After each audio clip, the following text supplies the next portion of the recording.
Ang ibig sabihin ni Secretary Boying. Yun, patay tayo dun.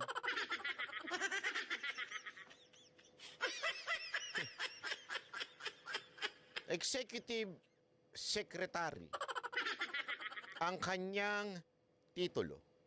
Ano ibig sabihin ng Executive Secretary? Executive Secretary.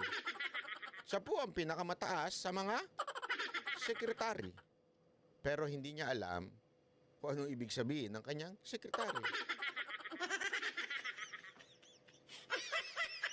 If I may suggest, merong Viber, may Telegram, may Signal, may Messenger, may iMessage. Ay, hindi, wala atang group chat sa ano. Pwede po kayo mag-group chat. Di ba? Mag-group chat po kayo.